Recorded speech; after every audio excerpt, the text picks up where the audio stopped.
awesome God we serve. Wow. So this is Reformation Sunday, a day that all Protestants, and not just Lutherans, have remembered for over 500 years. The Reformation was started by the man whose name appears in our name, this church's name. And he began the Reformation by nailing to a church door a list of 95 activities in which he thought his church, the Catholic Church, which is Catholic also means universal church, needed to change. Martin Luther originally had no intentions of breaking from the Catholic Church. He did not assume that his call for reform would be heard. And he gave his thesis directly to the church, not to a news organization. Ordinarily, his thesis would have been interest only to theologians, not common folks. One of the key events that made his thesis known to us today was the Gutenberg inventing the printing press. What timing, huh? I mean, awesome. People forget that, the change that Gutenberg made in the world. As a result, Luther's theses were known throughout Germany in only a few weeks. Luther did not give them to the people, but to the church. In short, he was a disruptor. And what's a disruptor? History shows us that a disruptor are important to society because they change the path of that society. And it's hard to be a disruptor. So, for writing these theses, posting them, and refusing to back off them, Luther and a number of his scholars were kicked out of the church, and worse.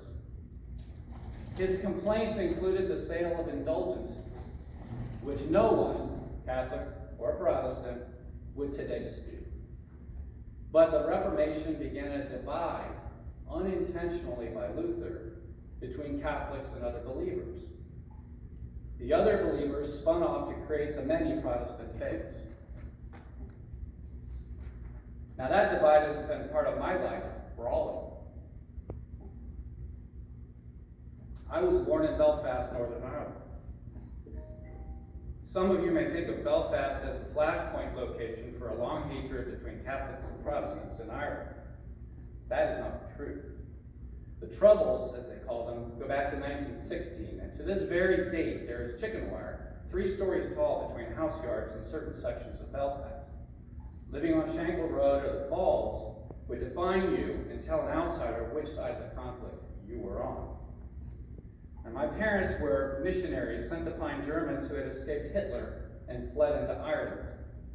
They rented a 2-story Belfast townhouse and used the first floor for church worship and the church functions, and the upper floor was used as a residence.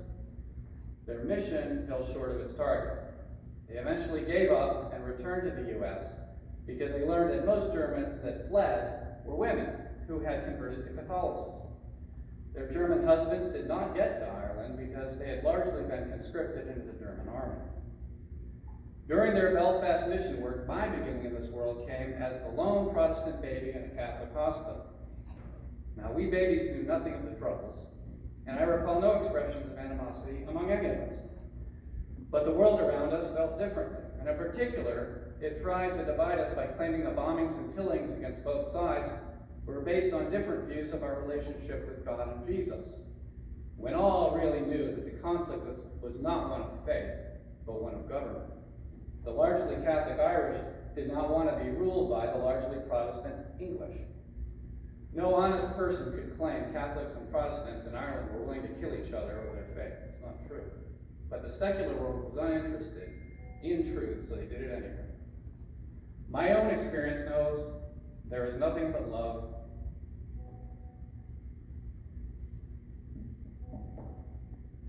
between Catholics and Protestants. I married a Cuban Catholic 34 years ago.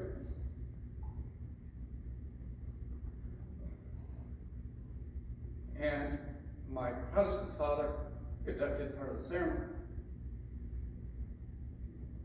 We have raised 2 wonderful sons together, and we remain together, always respecting each other's faith, even as different as we are. Our faith unites us, not divides us. I always get emotional these things. As you get older, I find you realize the importance of them. While the non-Christian world believes the Reformation demonstrates we are not united in our faith. My experience, and hopefully yours, is that they are mistaken. We have the choice of reaching out to our brothers and sisters who believe, to share and strengthen our faith, or not. We must choose to work together and not apart. And when I think of this, I reflect back on the cross itself.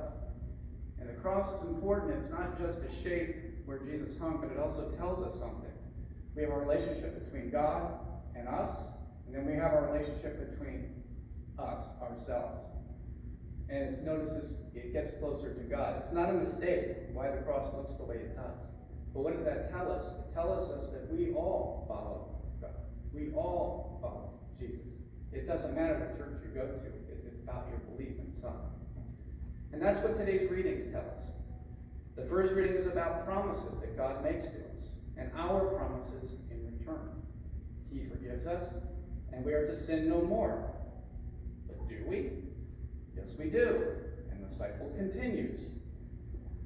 But he still loves us. Strive to defeat sin in your life, is his message. When you fail, ask for forgiveness sincerely, and you will receive it. Sincerely, I think, is the word. It's important. The second reading is from my favorite of the 44 authors of the Bible, Paul, or Saul, as he was known at birth. An imperfect man who knew he wasn't perfect and could not be. Yes, he wrote quite a percentage of the 785,000 words in the Bible. That Bible that took 1,600 years to write in total. Our journey is not one of good works. Luther often preached on that.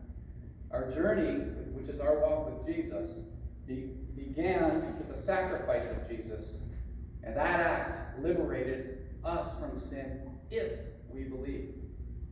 All we have to do is believe. You cannot buy it or earn it. Lastly, our gospel is from John. 5 verses of the 31,000 in the Bible. But what powerful verses. The truth shall set you free. So what is the truth? Everyone who commits sin is a slave to it.